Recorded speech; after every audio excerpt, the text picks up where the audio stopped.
My girlfriend says I need to get rid of my dead wife's stuff or she's leaving. I first got married at the age of 18 to my girlfriend I'd had since age 15. We enjoyed 6 years of marriage together before she died in a motorcycle accident, leaving me broken and severely depressed for years. A bit over 1 year ago, 4 years after my wife's passing, I met my current girlfriend at a work event, and we really hit it off. I'd decided that it was time for me to start looking for a serious partner again, and that my wife would have wanted me to be happy. My current girlfriend and I became more serious over time, and we moved in together 2 weeks ago. I've talked with her extensively about my deceased wife and the mental health issues it brought to me, and she has been nothing but supportive and loving. The problems began after we moved in together. I have a small chest that I used to keep under my bed that has a few things that belong to my deceased wife, along with some photos of the two of us. During the moving process, my girlfriend noticed the chest and asked about it, so I explained what it was and showed her the contents. I didn't really expect it to be a big deal, but since I showed her, things have never been worse for us. She sat me down that night and explained that because I still had the chest and wanted to keep it, it was indication to her that I hadn't moved on from my deceased wife and that she doesn't think she can continue the relationship unless I get rid of it. I was pretty shocked at this and told her that I needed some time to think about it. Well, it's been 2 weeks now and I still don't know what to do. My current girlfriend and I have had no major problems up until this point, and she's asking me daily when I plan to get rid of it and says she can't live in the same space as the chest. I really don't want to get rid of it, but I want to continue my relationship with her as well. What can I say to get her to understand? Or am I being crazy by keeping those things for years? Update. Wow, I did not expect that amount of feedback at all on the post. Sorry, I haven't responded to many comments. It was a bit overwhelming to wake up to thousands of them. But I wanted to provide some more information and an update about how everything went down. Some people were wondering how often I look at the chest and talk about my late wife. I spend prolonged time with the chest and its contents usually twice a year on our anniversary date and her death date. So I'm not constantly opening it and having it out and around and stuff. I feel as though I find the most comfort just knowing that it's nearby, strangely enough, which is why I wanted to keep it in the house. Most of the conversations about my previous marriage have been prompted by my girlfriend, not me. I can talk about it pretty openly when asked about my late wife, but I seldom bring her up on my own in conversation. She used to be all I ever talked about, and it was annoying and uncomfortable to people in my life. Looking back on a lot of our conversations, my girlfriend would frequently ask questions trying to gauge if I was still mourning or if I was happy again. Now, with the chest incident, that makes sense to me that it has been an unvoiced insecurity for a while. At the time, I suppose I just thought she was asking if I was depressed still, but I see now she was trying to ask if I was over my late wife. When my girlfriend asked me to get rid of the chest, she did in fact mean dispose of it. I didn't go into great detail about the conversation we had when she sat me down, but I proposed keeping it more tucked away, not in our bedroom, or at another person's home, and she continued to say I was still hanging on and not ready for a relationship in her eyes, and keeping it somewhere else didn't change that. I am definitely not getting rid of the chest, and by that I mean disposing of it, and it's been locked in my car the past couple days while I've been dealing with this. I got some really good advice from you guys, and tried to have an open, honest conversation with her today, asking her why the chest was so significant as to give me an ultimatum, and why she felt like I had to get rid of it to continue growing our relationship. She said the entire relationship we've had, she's always felt like she had to match up to the standards of my late wife, or be even better so that I would stay with her, and that me still having the chest was the confirmation that she will always be lesser than. If I got rid of the chest, it would be confirmation that I was ready to give my whole heart to her. This broke my heart, honestly, and I couldn't believe she never told me she was feeling this way and that I didn't see it. It also made me feel confused because I've been trying to show her the best I can that I can give her my heart in other ways. Why do I need to dump these precious memories to do that? I told her that the relationship with my late wife and my relationship with her are entirely independent of one another, and that I was focused on building trust and love with her, not trying to replace my late wife or compare her by any means.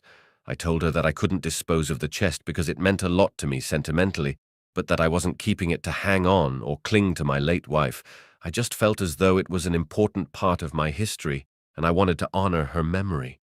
Some of the trinkets in the chest were from when we were 16 years old, going to high school dances and learning how to drive together. I couldn't simply trash those. I reassured her that I loved her for exactly who she was, not the position she held in my life, or how similar she was to my late wife. I told her that I could see us building a life together and that I was focused on our future, not my past. I told her that there is absolutely no competition and that while I was hurt by the ultimatum, I was ready to move past this and move the chest to storage somewhere else.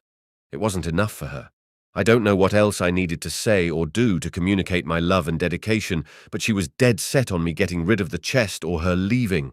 I told her a final time that there was not an ounce of a chance I was getting rid of it. Radio silence. Then she gets a bag of her stuff, hops in her car and drives off, ignoring me when I asked what was going on. After calling her multiple times for a few hours, I learned she's staying with a friend, who she called in the car, I guess. So she originally just drove off not knowing where she was going, and making arrangements to move out next week. I'm still in shock, but I mostly feel confused and hollow. Maybe I truly wasn't ready for a relationship. Maybe she is just crazy, maybe a bit of both. That's the full update. Sort of went how a lot of the comments predicted, but I feel like absolute shit. Going to order takeout and play video games all weekend to try and reset. Cheers to being alone, I guess. My sister got an abortion and I can't see her the same anymore. Hey everyone, I'm using my throwaway account for this because my main has a lot of personal information. So around 2 weeks ago my sister got an abortion, and I can't see her the same anymore. A while before that, her and I were at the dinner table with our parents and she started crying. She'd been kind of depressed the last few weeks but hadn't talked about it until now. She said that a while back she had been at a house party with some of her friends and was sexually assaulted by a group of boys. She didn't go into too much detail, but she said that a while after that she started to feel sick, so she took a pregnancy test and it came back positive. She started sobbing and saying that she wanted to get an abortion, saying that she doesn't want to give birth and that she's been having nightmares about it. Our parents suggested taking her to a therapist or pursuing legal action, but they both refused to let her kill a child, which I agree with. My parents kept trying to discuss things what to do next, but my sister wouldn't listen, she just kept sobbing. For the next few days my sister really isolated herself.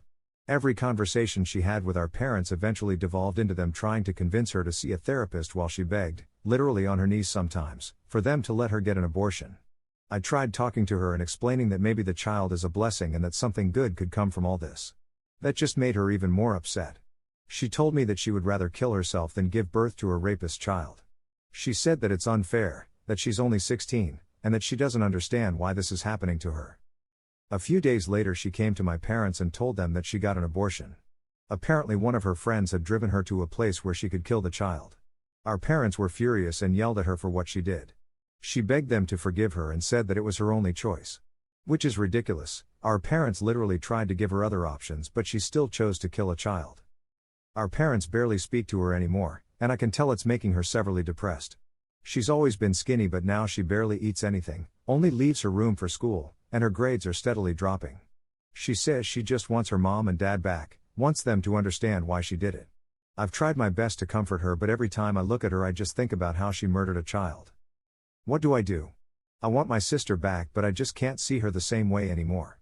I know she's been through a lot, but is that really an excuse? Isn't getting an abortion a sin no matter what? Update. Hello everyone. I'm the one that made the post a few hours ago about how my sister got an abortion after being sexually assaulted by a group of boys at a house party. If you haven't read it, I would suggest you go do so, otherwise this post won't make sense. I received a lot of comments and messages. Some of them were thoughtful, kind, and helpful, most of them were from this subreddit. But a lot of the responses I got on r/prolife told me that my sister is a liar, whore, child murderer, that this is all her fault, and that my parents and I would be justified in never speaking to her again. But when I look at my sister I don't see any of these things. I see a scared 16-year-old girl. I see the girl who helped me get over my stutter. I see the girl who protected me from being bullied for so many years. I see the girl who always convinced me that I was good enough. I see the girl who needs my help right now. I've spent a lot of the day talking with people on Reddit chats and in comments about how to help her. And despite all the horrible things I've heard said about my sister today, there were some nice things as well. I spent a good chunk of the evening talking with her and we both ended up crying about what happened. She gave me more details about what happened to her at the house party, details I won't share here, But what I will say is I wouldn't wish what she went through on anyone. Not even my worst enemy. I tried talking to our parents some more, but they wouldn't listen to me. In their mind, what my sister did overshadows what happened to her. The more I think about it, the more I realize they failed her when she first told them about what happened.